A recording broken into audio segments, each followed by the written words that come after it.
मेरा नाम लोकेश कारपेंटर है और मैं परमानंद योगा इंस्टीट्यूट की फैकल्टी हूँ। और आज का हमारा टॉपिक है फिजिकल वेलनेस। तो फिजिकल वेलनेस क्या है, फिजिकल वेलनेस क्यों आज के मॉडर्न एरा में इतनी ज़्यादा ज़रूरी है, उसकी हम पूरी बात आज समझते हैं। सबसे पहले हम ये बात करते हैं फिजिकल वेलनेस है क्या। तो फिजिकल वेलनेस सबसे पहले बात की जाएगी मॉडर्न एरा में, कि मॉडर्न एरा में फिजिकल वेलनेस का मतलब ये हुआ कि हमारी बॉडी जो है, ये शरीर जो हमें दिया है, उस परमात्मा ने, उस प्रभु ने जो शरीर हमको दिया, यह शरीर में किसी भी तरह का कोई फटीग ना हो, किसी भी तरह की कोई फिजिकल स्ट्रेस ना हो, किसी भी तरह की कोई मेंटल इश्यूज ना हो। तो आज का हमारा जो टॉपिक है वो है physical wellness. Physical wellness modern era में अगर हम समझें तो मॉडर्न एरा के अकॉर्डिंग फिजिकल वेलनेस का मतलब हुआ कि हम जो देख रहे हैं, ये शरीर जो है हमारा, ये जिस परमात्मा ने जो शरीर हमको दिया, जो परमात्मा ने ये शरीर हमको मिला है परमात्मा से, उस शरीर में किसी भी तरह का कोई फटीग ना हो, किसी भी तरह का कोई मेंटल स्ट्रेस ना हो। मॉडर्न एरा की यही सोच आज के टाइम में है कि एक हेल्थ क्वालिटी मेंटेन रहे, एक हेल्थ क्वालिटी बिल्ट रहे आपकी।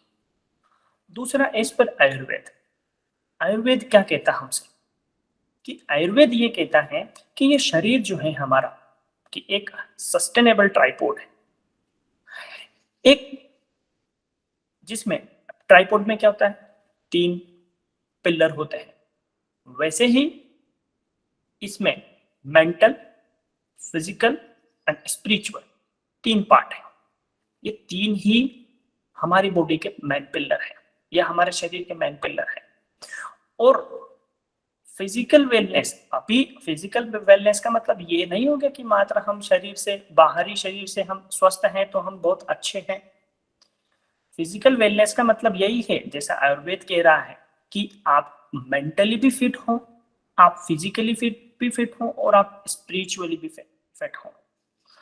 जब आप इन तीनों ही रूप से आप फिट होते हैं, जब आप इन तीनों ही रूप से जब आप स्वस्थ होते हैं, तभी आपकी एक कंप्लीट हेल्थ आपकी होती है, एक कंप्लीट फिजिकल बीइंग, या फिजिकली आप फिट होते हैं। फिर यहाँ हम ये भी बात करते हैं कि इस बॉडी में जो तीनों ही पार्ट है उसमें क्या क्या आ जाता है। तो देखो, शरीर आ गया, हमारे सेंसेस आ गए, 5 इंद्रियां जो है हमारी वो आ गई, फिर हमारा माइंड आ गया, है ना, जिसको हम मनस हम कह रहे हैं, फिर स्पिरिट आत्मा आ गई। तो इस तरह से आयुर्वेद ये कहता है कि आपके तीनों ही पिलर स्वस्थ होने चाहिए। फिर योग क्या कहता है, अब योग जो कहता है वह बात यह है कि एक योगा एक इफेक्टिव वे है, एक इफेक्टिव वे है to maximise the joy of living, कि आपके जीवन को, के आनंद को, आपके जीवन के परम आनंद को एक जॉय देगा, एक आनंद देगा, आपके जीवन को एक परम आनंद देगा। और आपके जीवन में योग की जब आप रेगुलर प्रैक्टिस लेते हैं तो आपके जीवन में बहुत फ्लेक्सिबिलिटी होती है, बहुत स्टेबिलिटी होती है आपके जीवन में। हर एक एंगल से आप देखेंगे तो वह स्टेबिलिटी, वह फ्लेक्सिबिलिटी हर एक पार्ट में। आज के समय में हम देखें तो किसी ने अगर हमको कुछ कह दिया तो हम हरी मिर्ची हो जाते हैं। वो फ्लेक्सिबिलिटी है ही नहीं हमारे माइंड में, हमारी सोच में, हमारे कार्य में, हमारे दैनिक दिनचर्या में, बिल्कुल नहीं। तो जब वह फ्लेक्सिबिलिटी नहीं है, वो लचीलापन ही नहीं है, तो कैसा फिजिकल फिटनेस। आप बाहरी रूप से तो आप बहुत अच्छे हैं, अंदर से मेंटली तो अनफिट है।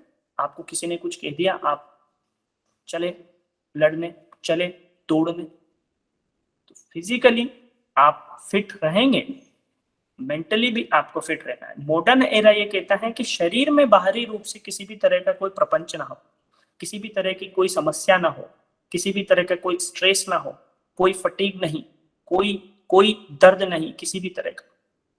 लेकिन योग ये नहीं कहता, नहीं आयुर्वेद कह रहा है।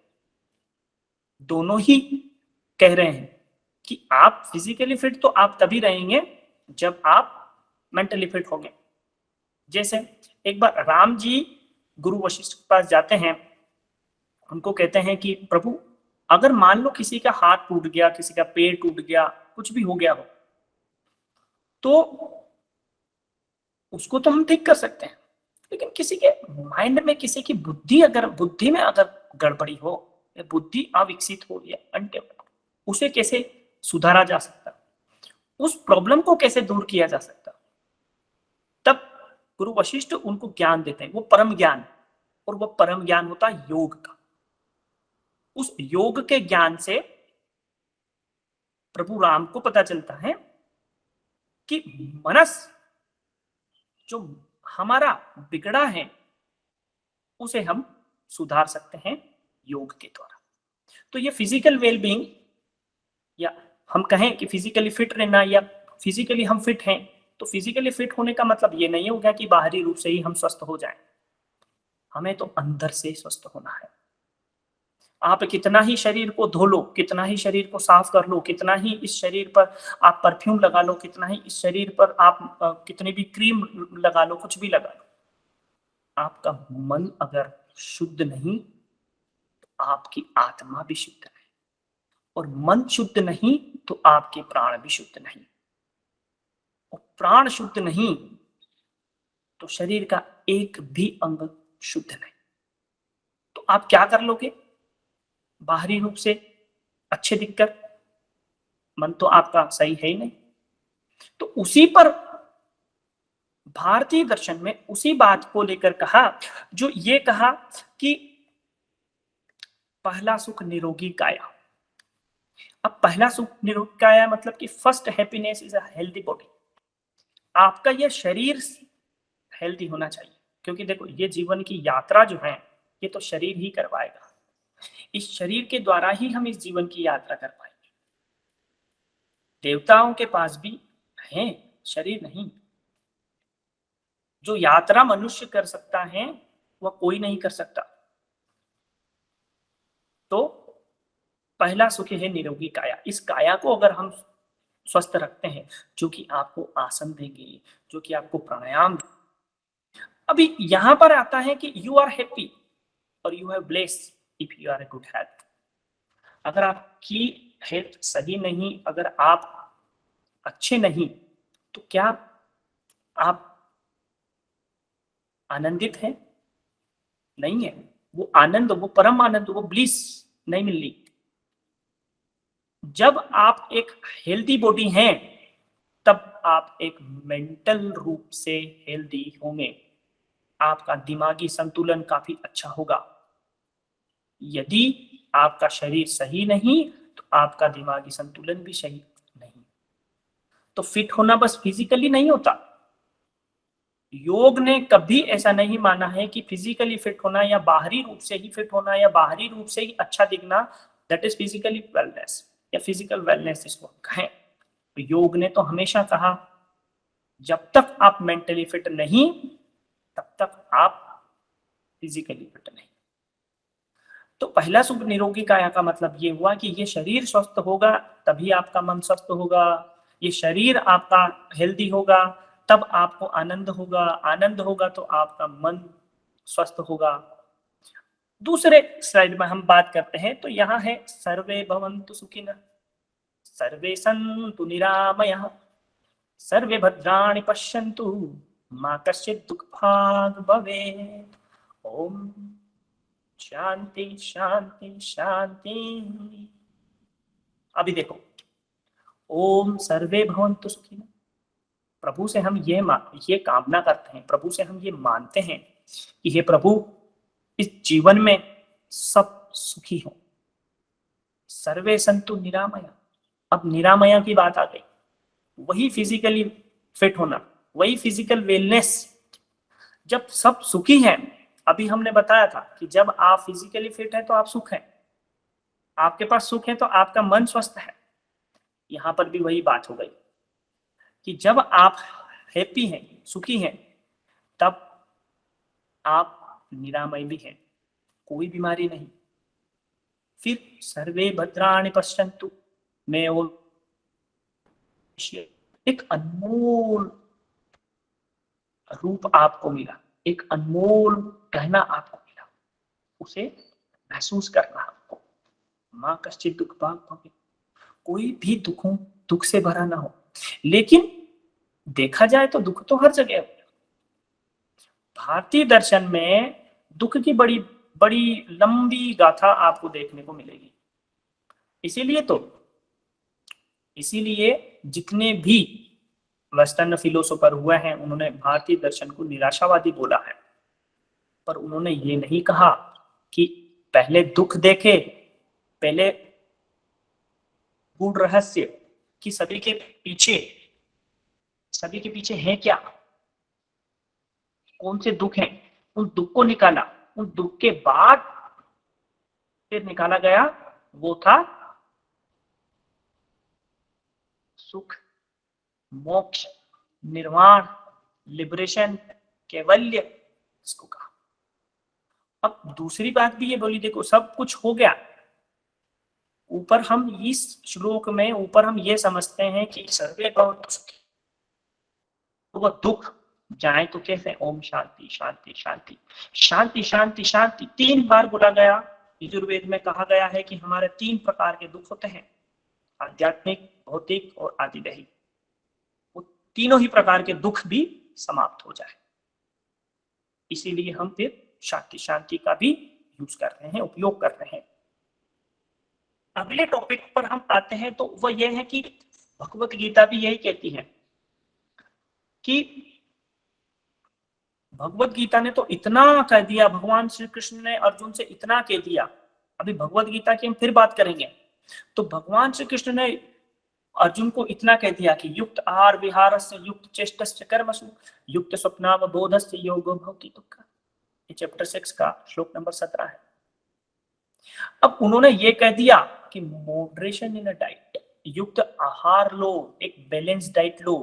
क्यों? क्योंकि 17 नंबर के श्लोक में फिर उन्होंने ये कहा कि जैसा अन्न वैसा मन, मन स्वस्थ नहीं, जैसा अन्न खाएंगे ना वैसा मन होगा। आपने देखा होगा जैन मुनि या जैन धर्म के जितने भी संस्थापक हैं, जैन धर्म के जितने भी हम आसपास, हमारे आसपास जो भी व्यक्ति को, कितने शांत होते हैं, कितने स्वस्थ होते हैं, मन से इतने शांत होते हैं, क्योंकि उनका भोजन ही सात्विक होता है।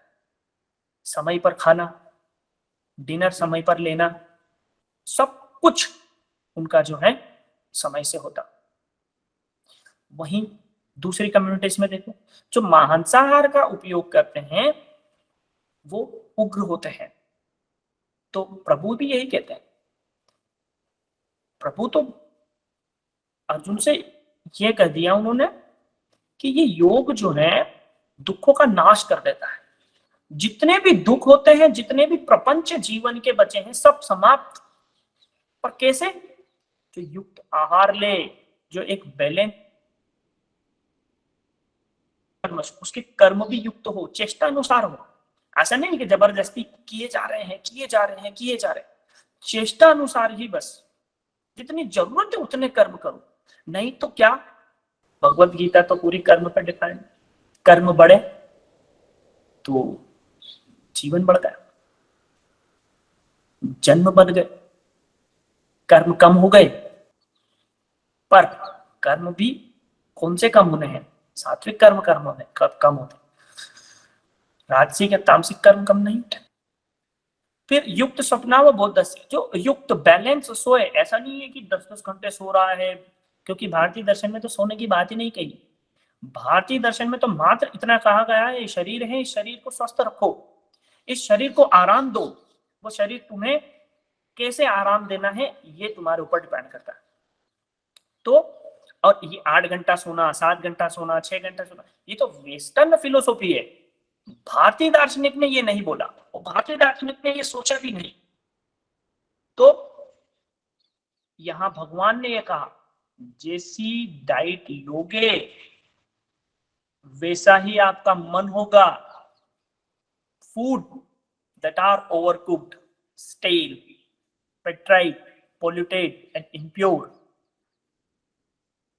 इतना उन्होंने कहा are dear to person in the mode of ignorance. तो आपके मन पर कितना इफेक्ट डालता है वो भी भोजन। जैसे किसी को मांसाहार करने की बहुत आदत है, वो मांसाहार करेगा, वो बहुत ज्यादा उग्र होगा। कैसे होगा? गुस्सा, क्रोध भरा पड़ा होगा। कैसे? आप किसी व्यक्ति ने किसी जानवर को मारा, उसके अंदर भी फीलिंग होती है। आज जब यह तक सिद्ध हो चुका है कि मशरूम जो है वो एक दूसरे से बातें करते हैं। देखो कितनी छोटी सी बात है, एक छोटा सा पौधा एक दूसरे से बात कर रहा है, वो अपनी एक साइन लैंग्वेज है उनकी। तो बात कब होती है? कुछ सेंस होते हैं किसी में, तब वो बात करते हैं। नॉन लिविंग थिंग्स को आपने बात करते हुए देखा? उनमें किसी तरह की कोई सेंस है? कुछ भी नहीं है। तो जब यहां बात की जाती है, तो कोई भी जानवर को जब आप मारते हैं तो उसकी फीलिंग्स, उसका डर उसके हर एक एक अंग में समा जाता है और उसी अंग को आप पकाते हैं और खाते हैं। वही मोडरेशन, वही फॉर्म आपकी, आपका मन वैसा ही कन्वर्ट होना स्टार्ट हो जाता है। कम्युनिटीज को आप चेक करते हैं तो आपको पता चलता है कि मेंटली फिट भोजन से हम कितना रह सकते हैं। बस बाहरी रूप से फिट नहीं, बाहरी रूप से तो आप देखेंगे कि जो मांसाहार है वो आपको बॉडी को ऊर्जा प्रदान कर रहा है, मेंटली फिट तो नहीं कर पा रहा। मेंटली तो और आप उग्र होते जा रहे हैं और वो उस भोजन से नहीं होगा। तो अगली बात हम करते हैं वो ये है कि स्वास्थ्य क्या? हमने फिजिकली फिट देखा, समझा, स्वास्थ्य क्या? तो सुश्रुत क्या कहते हैं? सुश्रुत ने बड़ी ही अच्छे तरीके से सब कुछ एक्सप्लेन किया है, और वो भी सुश्रुत संहिता में 15 चैप्टर और वर्ष नंबर 10 में उन्होंने एक्सप्लेन किया। तो उन्होंने क्या एक्सप्लेन किया? देखिए, समदोष समाग्निश्च समधातु मलक्रिया प्रसन्नात्मेन्द्रिय मनः स्वस्थ इत्यभिधीयते। समदोष, देखो उन्होंने ऐसा ऊपर बोला, person who is in state of equilibrium of bodies. अब उसकी बॉडी कब इक्विलिब्रियम स्टेट में होगी? कब एक पूर्ण रूप से एक जैसी होगी शरीर। तो उन्होंने क्या कहा? समदोष, जितने भी दोष हैं, वात, पित्त और कफ, ये तीनों ही दोष जो हैं समान होने चाहिए। और अग्नि, आपकी डाइजेस्टिव फायर जिसको हम कह रहे हैं, आपका डाइजेशन बहुत अच्छा होना चाहिए। फिर धातु, 7 प्रकार की धातुएं हैं, वो धातुएं आपकी जो है बिल्कुल बैलेंस होनी चाहिए, सही होनी चाहिए। फिर मल क्रिया, सुबह सुबह अगर हम मल त्याग करने के लिए जाते हैं और अगर मल त्याग अच्छे से नहीं हो पाता तो फिर क्या होता? फिर वही है कि हम बैठे हुए हैं, मन नहीं लग रहा। तो मल त्याग की एक बड़ी खासियत है कि अगर आप मल त्याग नहीं करते तो वो आपके मेंटल सिस्टम पर बहुत इफेक्ट डालता है। आप प्रेजेंट तो हैं, लेकिन ये प्रेजेंस एब्सेंट के बराबर है। आज के समय में यही तो प्रॉब्लम है कि व्यक्ति फिजिकली प्रेजेंट है, मन तो कहीं लगा हुआ है, कहीं सोचे जा रहे हैं। तो इसको क्या हम प्रेजेंट बोलेंगे? नहीं। Mentally you are not present here, but you are physically present. That's why we don't have focus, concentration. अब नहीं है तो व्हाट कैन वी डू? योग आपको पूर्ण रूप से बैलेंस करता है। फिर मल क्रिया के बाद आत्मा, अब बोलो ना प्रसन्न आत्मा, आत्मा आपकी प्रसन्न होनी चाहिए। इंद्रियां आपकी प्रसन्न होना चाहिए। ऐसा नहीं है कि आप इंद्रियों के भोग और इंद्रियों के विलासिता, भोग विलासिता में बढ़े जा रहे हैं, चले जा रहे हैं। आपकी इंद्रियां भी स्वस्थ होनी चाहिए। फिर मन। अब ये तो बड़ा सब्जेक्ट आ गया। मन, मन ही तो है जो बिगड़ा हुआ है, मन ही तो है जो बिगाड़ता है, मन ही तो है जो संवारता है। तो इस मन को काबू करना, इस मन को, कभी भी मन के पीछे मत भगिए। आप मन के पीछे भगेंगे, मन और बिगड़ता जाएगा। मन को कंट्रोल करो। मन को बिगाड़ने वाले कौन? जैसे गुड़ रखा, मक्खी उस गुड़ के ऊपर बार बार आएगी, आप हटा दो, बार बार आएगी, आप हटा दो, वो बार बार आएगी, आप हटा दो, बार बार आएगी। इंद्रियों के द्वारा जो रसस्वादन हुआ, जो टेस्ट मिला, मन को बार बार उसी के पास जाता है, बार बार उसी को लेने जाता। तो जब बार बार मन उसी के पास दौड़े जा रहा है, जब बार बार मन उसी के पास चले जा रहा है, तो मन को मत हटाओ। यानी वो मक्खी बार बार आ रही है, उस मक्खी को मत हटाओ, उस गुड़ को उठा लो। जब उस गुड़ को उठा लिया आपने, तो मक्खी आएगी, एक बार दिन बनाएगी, दूसरी बार दिन बनाएगी, फिर चल जाएगी। उसे पता चल गया अब नहीं है। तो उन इंद्रियों को कंट्रोल करो। इंद्रियां अगर इक्विलिब्रियम पॉइंट पर होगी, इंद्रियां अगर आपकी सहज रूप से कार्य कर रही होगी, तो मन नहीं भटकेगा।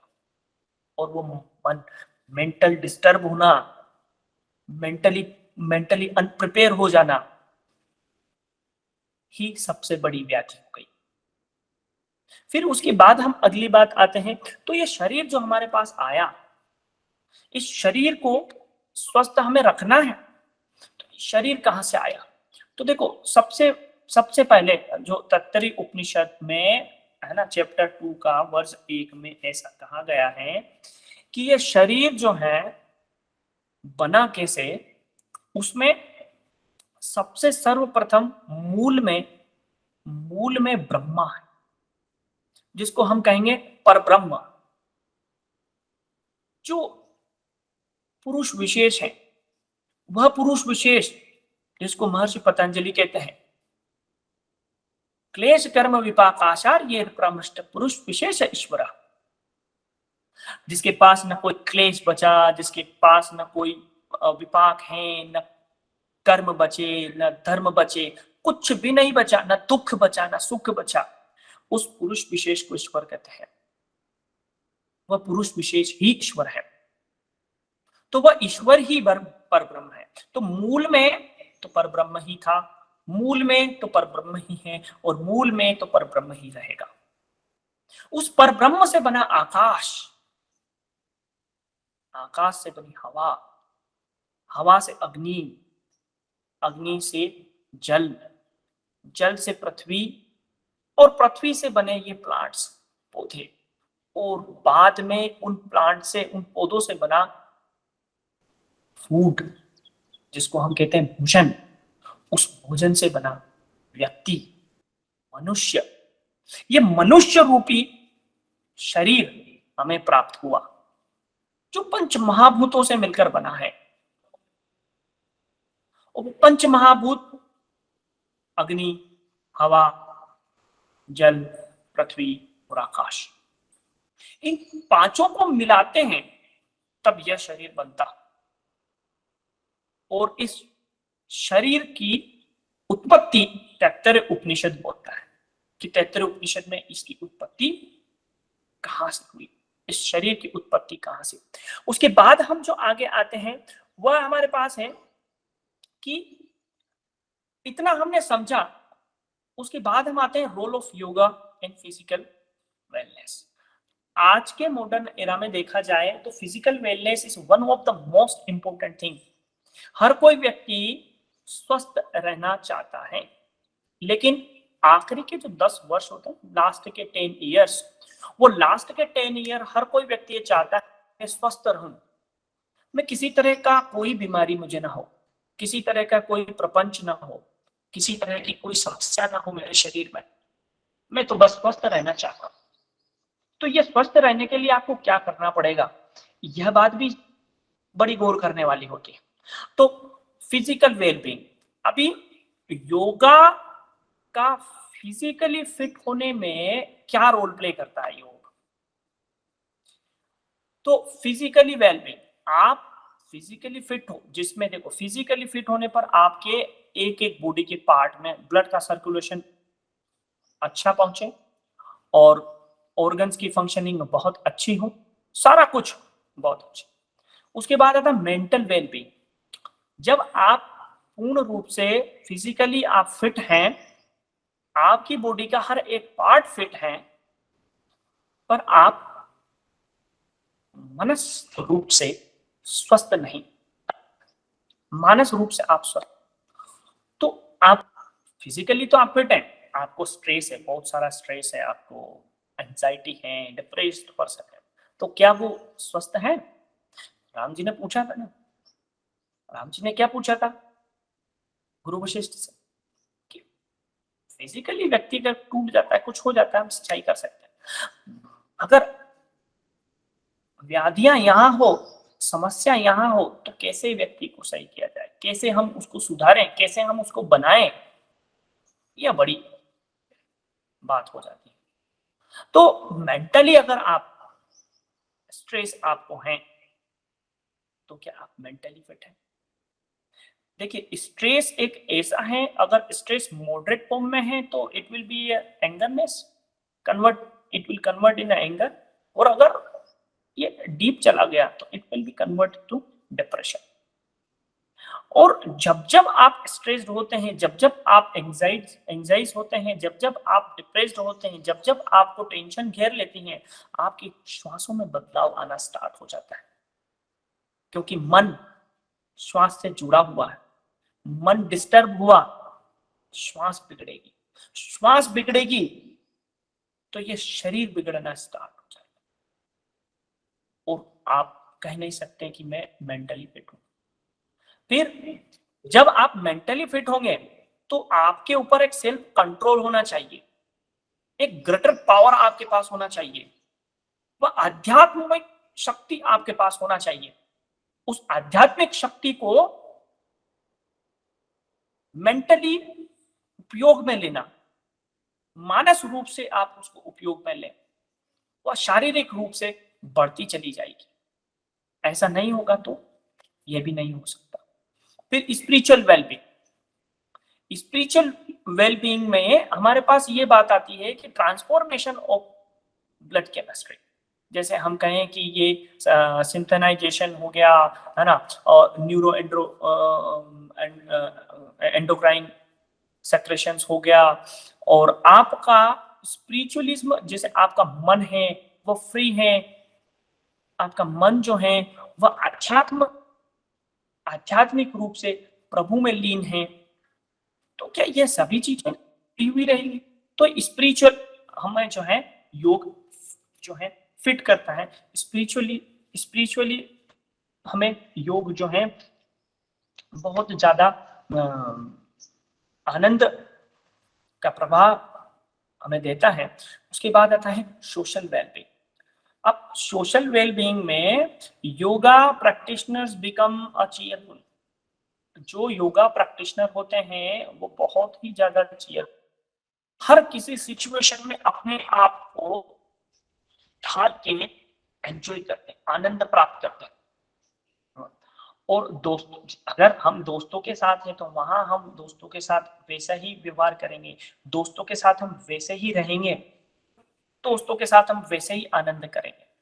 तो जैसे सिचुएशन होगी वैसा एक योगा प्रैक्टिशनर उसमें ढल जाता है। तो योग का चारों रूपों में बड़ा ही योगदान है।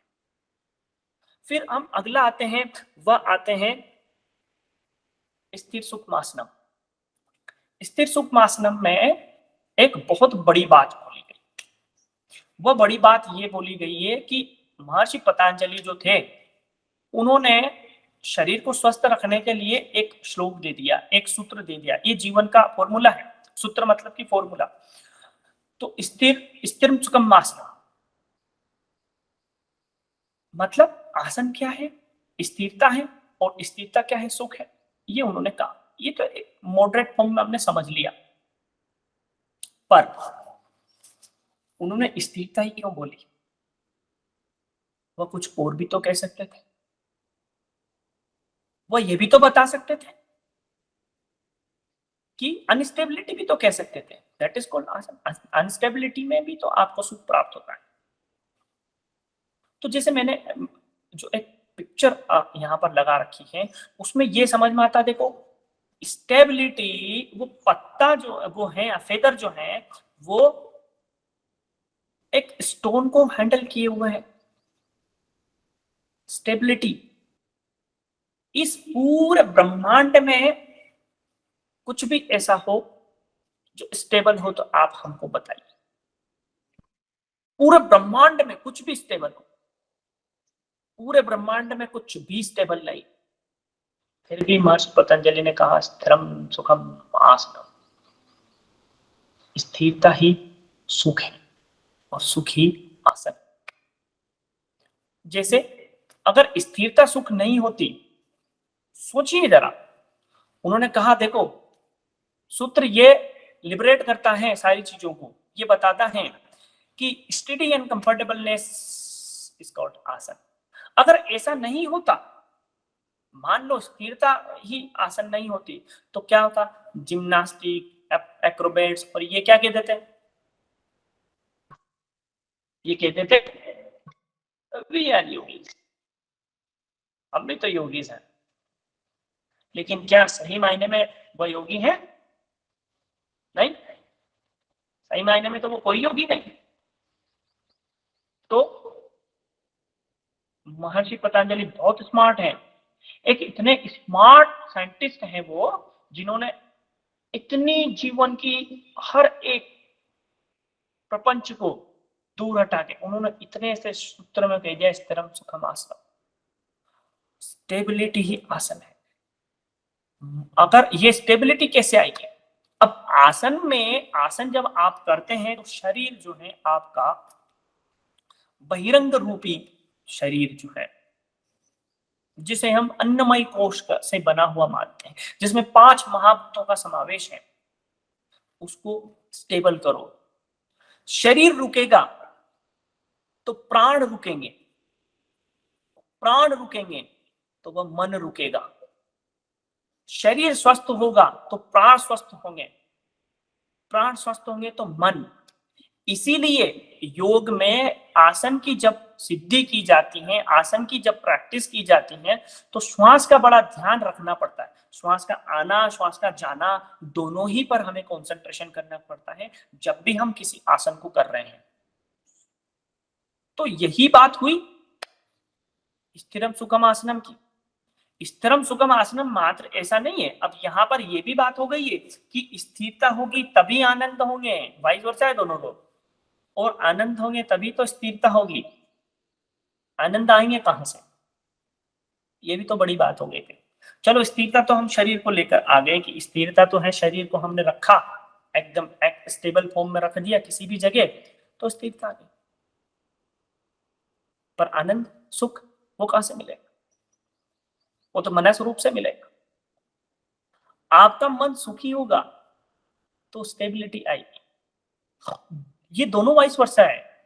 मैंने क्या कहा था? सुख है तो आनंद है, आनंद है तो सुख है, स्थिरता है तो सुख है, सुख है तो स्थिरता है, स्थिरता है तो स्थिरता है, और स्थिरता है तो स्थिरता है, और आनंद है तो आनंद है। देखो सब कुछ एक दूसरे से कनेक्ट है, वाइस वर्सा। स्थिरता ही सुख है और सुख ही स्थिरता।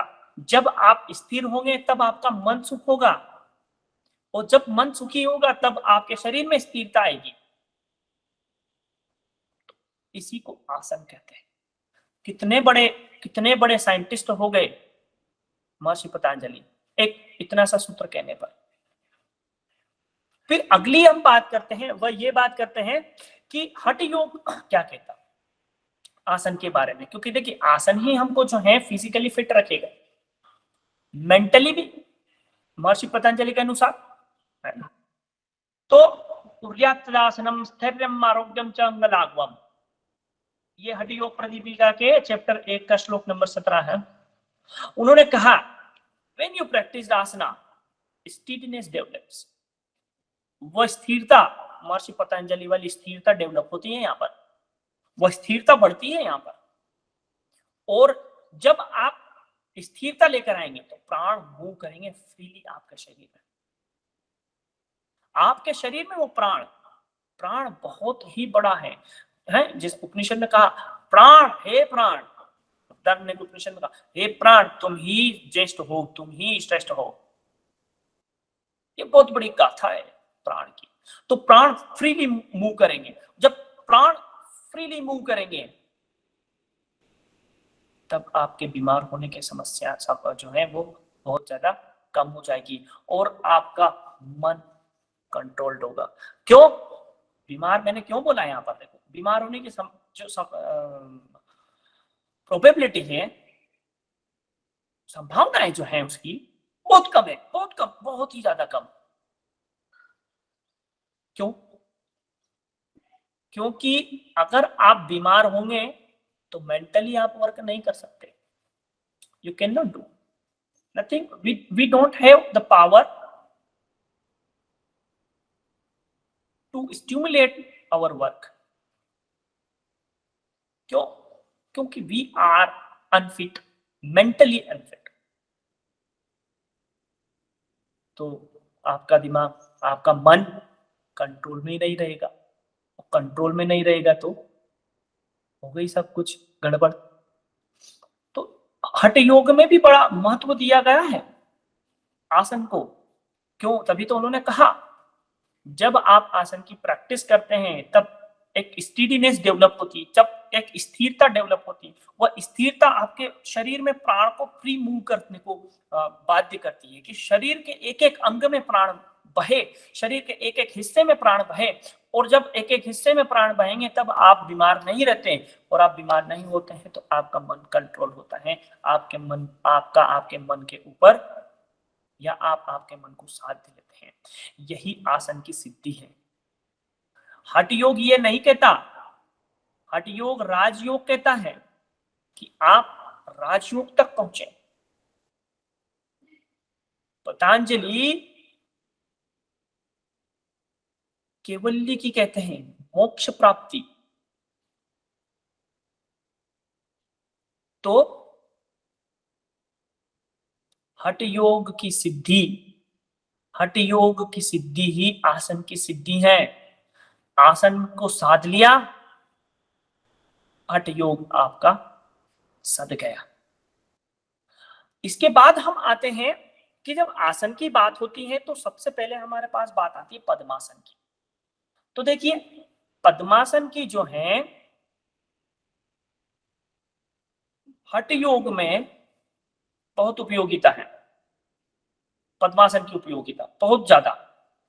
तो पद्मासन जिसे हठ योग प्रदीपिका में चैप्टर 1 के 46 श्लोक में दिया है, और मैंने यह स्लाइड में जो भी चीजें डाली हैं गुरुजी के सानिध्य में ही मैंने इसमें सब कुछ लिया है। तो जैसे रिस्टोर एनर्जी लेवल, यहां पर सबसे पहला पॉइंट आता है रिस्टोर एनर्जी लेवल। दूसरा पॉइंट आता है एलिविएट मेंटल स्ट्रेस।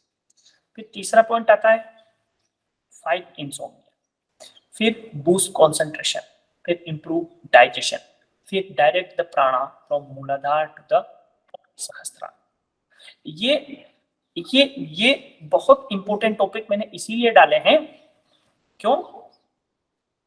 क्योंकि हठ योग में दो ही आसनों को सबसे ज्यादा उपयोग माना गया है। पहला आसन है पद्मासन, दूसरा आसन है सिद्धासन, और वो दही आसन की हम बात करेंगे। क्योंकि ये दो ही आसन जो हैं, जो मेरा टॉपिक है फिजिकल वेलनेस, उस पर ये दोनों ही खरे उतरते हैं। क्योंकि फिजिकली तो आप फिट हैं, लेकिन क्या आप मेंटली फिट हैं?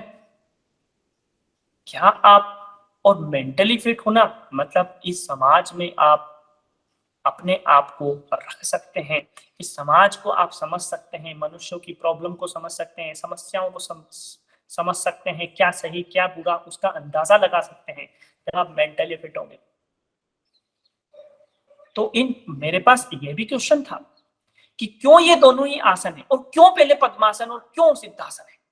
हठ योग में सबसे ज्यादा जरूरी आसनों में पद्मासन, पद्मासन के बाद सिद्धासन, और दो ही क्यों? तो पहला है पद्मासन।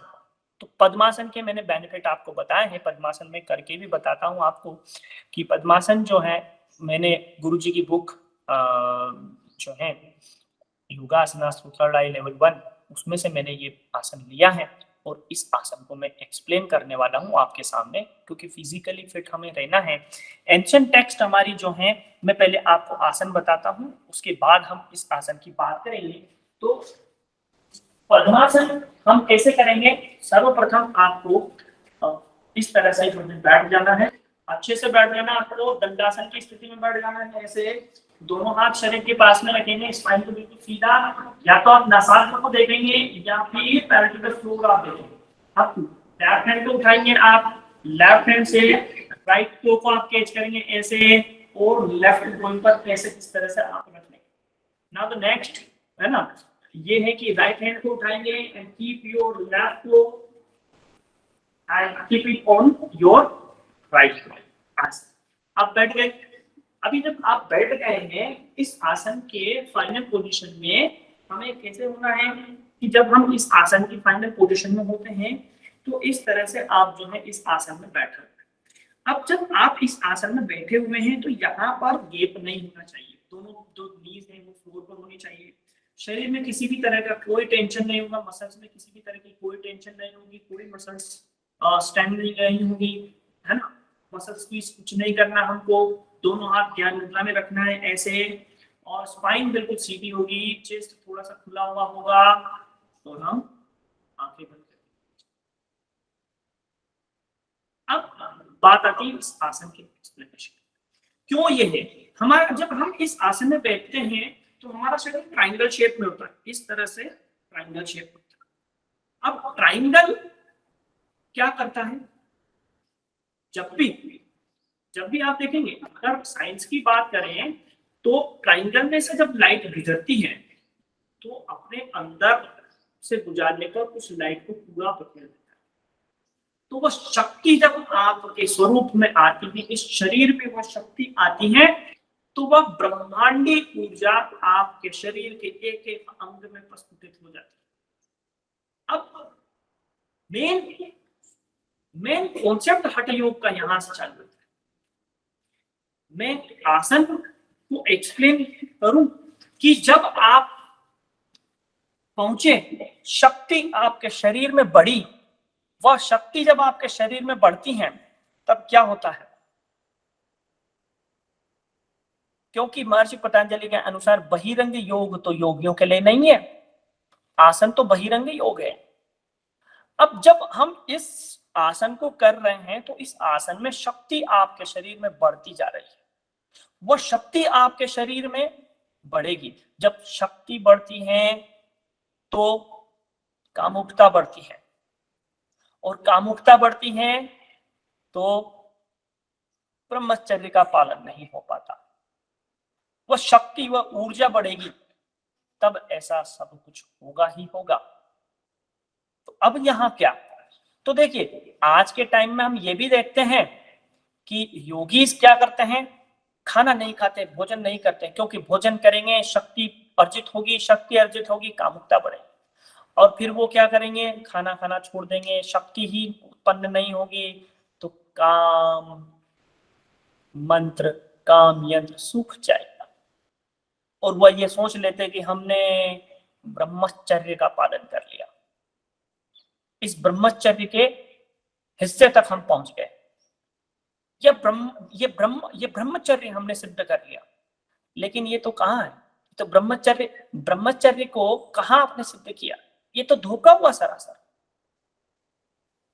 ऐसे ब्रह्मचर्य थोड़ी ना सिद्ध होता है। असली योगी तो वह है जो उस ब्रह्मांडी ऊर्जा को, जो ऊर्जा शरीर में पनप रही है, जो ऊर्जा शरीर में बढ़ रही है, उस ऊर्जा का उपयोग करे, उसी को ब्रह्मचर्य कहते हैं। अभी उन्हीं योगियों को जो खाना ही बहुत कम खाते हैं, उन्हीं योगियों को आप भोजन करवाइए, फिर शक्ति अर्जित होगी, फिर शक्ति बढ़ेगी। फिर कामुकता बढ़ेगी। तो यह शक्ति का उपार्जन, ये शक्ति जो बढ़ना होती है वो मूल द्वार से बढ़ना बंद होती है। और मूल द्वार से जब शक्ति बढ़ेगी तो बेसिकली इस शक्ति को, यह जल रूपी है, अभी अभी यह शक्ति जल रूपी है जो अधोगामी है, जो नीचे की ओर चली जा रही है, इसीलिए तो कामुकता बढ़ती जा रही है। और जब यही शक्ति ऊर्ध्वगामी होगी, अग्नि रूपी होगी, जल रूपी नहीं, अग्नि रूपी होगी, तो ऊपर ऊपर चढ़ेगी, ऊपर बढ़ेगी, ऊपर की ओर आएगी, ऊपर की ओर चलेगी और सहस्त्रार तक पहुंचेगी। तो कैसे? जब आपका मूल द्वार ही बंद नहीं है, मूल द्वार बंद नहीं है तो कामुकता बढ़ती जाएगी। जैसे जैसे शक्ति बढ़ती जाएगी ऐसे ऐसे कामुकता बढ़ती जाएगी, और जैसे जैसे कामुकता बढ़ती जाएगी ऐसे ऐसे आप इस माया रूपी संसार में खोते चले जाएंगे, चलते चले जाएंगे, उस माया से ऊपर नहीं उठ पाएंगे। तो जब पद्मासन आपके शरीर में ऊर्जा को प्रस्फुटित कर रहा है, साइंटिफिकली हम देखें तो जब हम ट्रायंगल शेप में बैठते हैं, तो पद्मासन में ट्रायंगल शेप में बैठते हैं, तो जैसे हमने देखा पिरामिड के अंदर कोई भी अगर नेगेटिव व्यक्ति जाता है, नकारात्मक सोच वाला व्यक्ति अगर पिरामिड के अंदर जाता है, तो पिरामिड में इतनी पॉजिटिव वाइब्स हैं, इतनी पॉजिटिव एनर्जी है कि वह वहां रुक नहीं सकता, ठहर नहीं सकता, उसे आना ही पड़ेगा। पर एक पॉजिटिव व्यक्ति जाएगा जिसमें किसी भी तरह का कोई नकारात्मक सोच नहीं, जिसकी, वह व्यक्ति, वह इंसान वहां उस ऊर्जा को महसूस कर पाएगा।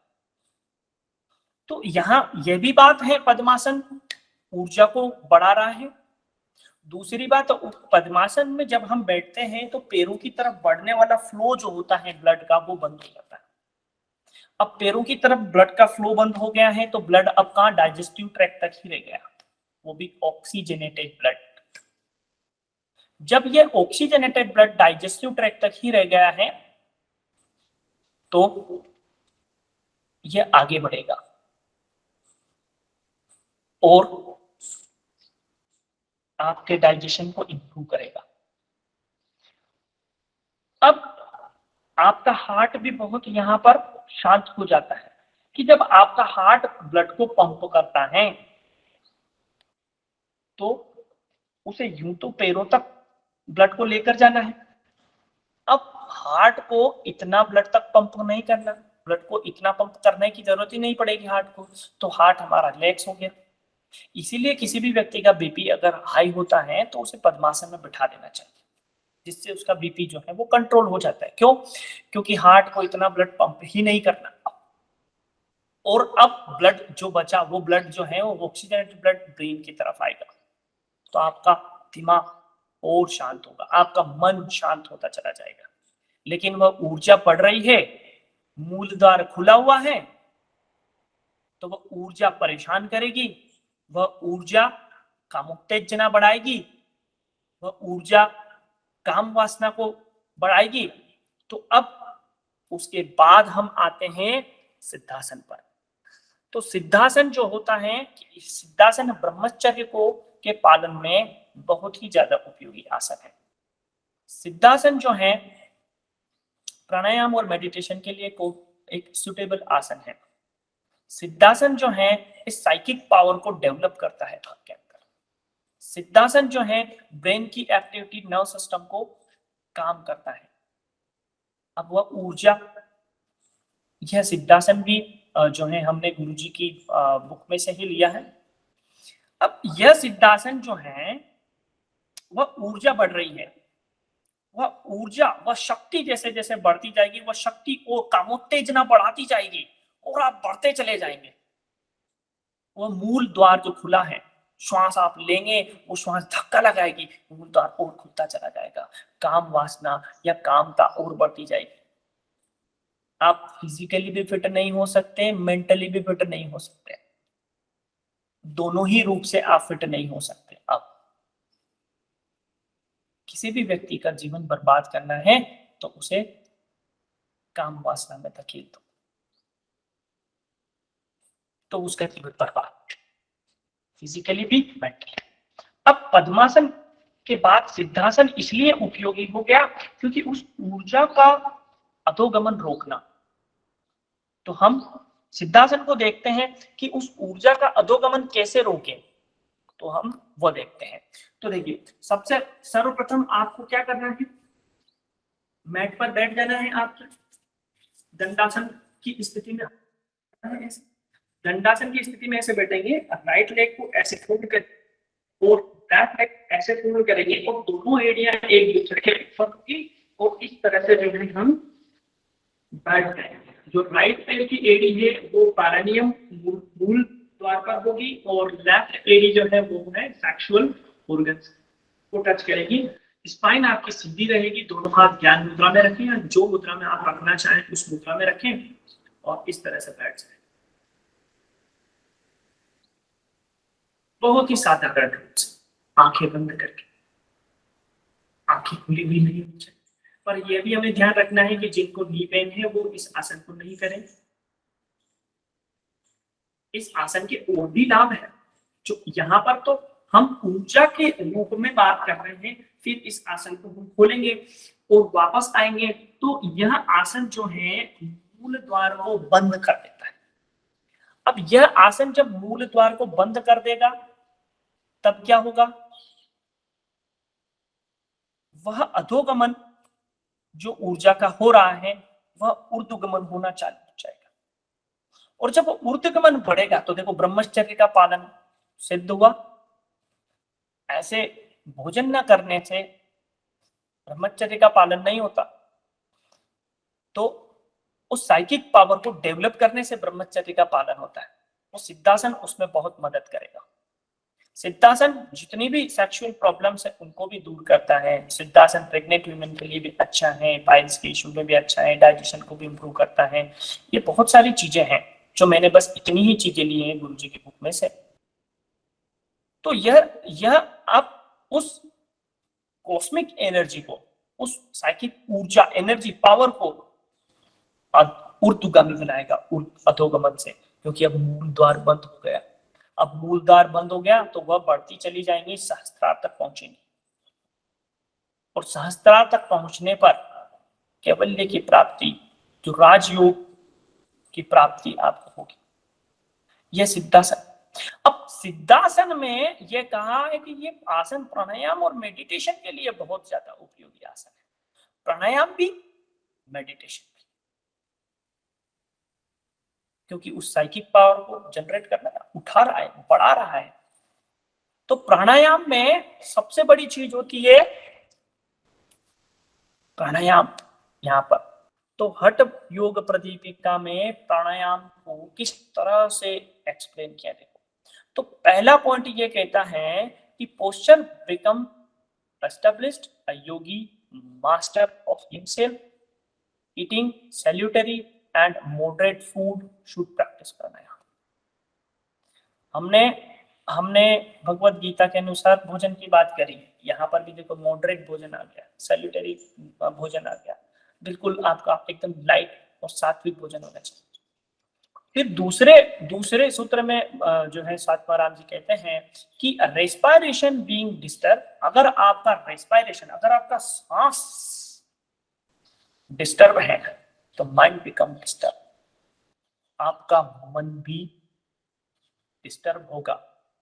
Bye restarting, by restraining respiration, a yogi steadiness of mind. जब आप रेस्पायरेशन को या आप आपके श्वास को सिद्ध करते हैं या श्वास को कंट्रोल करते हैं तो आपका मन कंट्रोल हो जाता है, मन रुक जाता है, मन के सारे प्रपंच समाप्त हो जाते हैं, सब कुछ खत्म। When the whole system, next वाला बोल रहे हैं वो, whole system of the nadis which is full of impurity, जब जितनी भी नाड़ियां आपकी impurities भरी पड़ी हैं तो क्या प्राण शक्ति काम करेगी? स्क्रीन पहले उसको क्लीन करना पड़ेगा। जब जाके वह प्राण शक्ति जो है आपके शरीर में बढ़ेगी, उस प्राण शक्ति को हम कंट्रोल कर पाएंगे। और फिर अगला पॉइंट वो बोलते हैं कि therefore pranayama should be performed daily with स्वस्थ बुद्धि। ऐसा भी नहीं है कि आप कैसे भी मन में कुछ भी चल रहा है, बैठे हुए हैं, बस हमें तो प्राणायाम करना है, ऐसे सिद्ध नहीं होंगे। आपके प्राण, उस ऊर्जा का प्रस्फुटन शरीर में नहीं हो पाएगा। तो आपको उसी तरह से जो है मन को या बुद्धि को स्वास्थ्य रखनी होगी, जिसमें ना ही कोई तामस गुण की विशेषता है, ना ही कोई राजस गुण की विशेषता है, कुछ भी नहीं बचा। तो प्राणायाम के लिए यह सबसे ज्यादा जरूरी है कि हर एक चीज क्लियर हो, मन आपका, बुद्धि आपकी स्वस्थ हो, फिर प्राणायाम आप करें तो उस प्राणिक शक्ति, उस कॉस्मिक एनर्जी, उस ऊर्जा को आप प्रस्फुटित कर पाएंगे आपके शरीर में। जो सिद्धासन से हमने उनको अधोगामी से ऊर्ध्वगामी बनाया है। फिर प्राणायाम के बाद अगला पॉइंट जो आता है वो आता है फिजिकल बॉडी एंड प्राणमय कोश। अब हमने यहाँ पर देखो, हमारे पास 5 कोशास होते हैं, 5 कोश होते हैं हमारे पास में, अन्नमयी, प्राणमयी, मनोमयी, विज्ञानमयी, आनंदमयी। हमने यहाँ ना तो अन्नमय की बात करी और ना ही हमने यहाँ पर मनोमय की बात करी, हम तो प्राणमय कोश की बात करते हैं। प्राणमय कोश जो है वो द प्राणमय कोश can also be defined the life force energy, प्राण शक्ति इसको हम कहते हैं। अभी हमने पूरा पूरा फिजिकल वेलनेस में हमने शरीर से मेंटल से जब हम प्राण तक आए हैं, क्योंकि ये तीनों ही एक दूसरे से कनेक्ट है ना। अन्नमय कोश फिजिकली जुड़ा हुआ है, प्राणमय कोश इस श्वास से जुड़ा हुआ है, और मनोमय कोश आपके मन से जुड़ा हुआ है। डिस्टरबेंस तो है, लेकिन कौन कहता है ये सब कुछ करने का? ये मन ही तो कहता है, ये मन ही तो करवाता है सब कुछ। इस मन को कौन आज्ञा देगा? वो तो बुद्धि देगी। बुद्धि के दिमाग में ये बात कैसे आ गई? तो बुद्धि के दिमाग में यह बात आई कैसे? क्योंकि डिसीजन लेने वाला काम इंटेलेक्चुअल का है, क्या सही क्या गलत का काम उसी का है। तो एक प्रैक्टिस हमारे लिए, योग अभ्यास की प्रैक्टिस है, योग अभ्यास हमारे लिए बहुत ज्यादा सही है। ये बुद्धि का डिसीजन है। इसमें ईगो ने कह दिया यस तो बहुत जल्दी काम हो गया, अहंकार ने कह दिया नो, मतलब कि ईगो ने कह दिया नो, तो फिर द्वंद्व स्टार्ट हो गया। बुद्धि कहेगी नहीं, अहंकार कहेगा नहीं। ऐसे तो इस प्राणिक शक्ति को, जैसे प्राणमय कोश की हम बात कर रहे हैं, तो इस प्राणमय कोश में इस प्राणिक शक्ति को, इस लाइफ फोर्स या एनर्जी को अन्नमय कोश से लेकर आना। क्योंकि जब तक ये अन्नमय कोश पर रहेगी तब तक आप जो है भोग विलासिता और इस माया में ही डूबे रहेंगे, ये आगे नहीं बढ़ेगी। फिर अब ये कहाँ, ये भी थर्ड आई पर है, हेड और चेस्ट में हमारा जो है प्राणमय कोश होता है। फिर प्राणमय कोश में अलग अलग तरह की वायु होती है, प्राण, अपान, समान, उड़ान, व्यान। फिर यही यही यही तो पांचों प्राण जो हैं प्राणमय कोश को कंप्लीट करते हैं। प्राणमय कोश में भी जो है अल्टीमेटली डिस्टरबेंस होता है। कैसे? क्योंकि जब जब आप स्ट्रेस में होंगे, जब जब आपकी प्राण, आपकी ब्रेथ जो है स्वेलो होगी, तब तक आप डिस्टर्ब रहेंगे। प्राण स्वेलो है तो आप डिस्टर्ब हैं, उसी को हम प्राणमय कोश कह रहे हैं। फिर आता है प्राणा मूव्स द नाड़ीज। प्राणा हमारे शरीर की नाड़ियों में घूमता है, एनर्जी पाथवे है वो सारा, जो अलग अलग चक्रों से होते हुए एनर्जी चैनल्स जो अलग अलग एनर्जी चैनल्स तक पहुंचता है, या हम ये कहते हैं कि अलग अलग एनर्जी चैनल से पूरा पूरा पूरा शरीर में प्राण बढ़ता चला जाता है, प्राण बहता चला जाता है। फिर प्राण से, इस ब्रेथ से ही हमारा जो शरीर है, लिंक है हमारी बॉडी, हमारी स्पिरिट, आत्मा और मन। हम ये भी कह सकते हैं अन्नमय कोश और मनोमय कोश दोनों को जोड़ने का काम प्राणमय कोश करता है, एक ब्रिज का काम करता है। आपके प्राणों में कुछ डिस्टरबेंस हैं तो आपके मन में भी हैं और आपके फिजिकल बॉडी में भी हैं। अन्नमय कोश और मनोमय कोश दोनों में हैं। प्राण का इतना ज्यादा इफेक्ट आपके शरीर पर होना है, और it can be easily connect with the breath to be aware how body moves, कि ये कनेक्ट करती है ब्रेथ की बॉडी कैसे मूव कर रही है, आपकी एक जगह से दूसरी जगह कैसे मूव कर रही है। यह प्राणिक शक्ति ही है, यह प्राणिक शक्ति ही हर शरीर एक एक ऑर्गन तक, एक एक टिश्यू तक, एक एक ऊर्जा के संचार को बढ़ाती चली जाती है। तो ये प्राणमय कोश और फिजिकल बॉडी का कनेक्शन होगा थ्रू प्राणायाम। फिर आ जाते हैं हम मुद्रा। अब मुद्रा क्या है? तो यहां मुद्रा जो है वह है कि मुद्रा एक संस्कृत वर्ड है, इसका मतलब होता है गेस्चर और एटीट्यूड और psychic, emotional, spiritual and artistic gesture.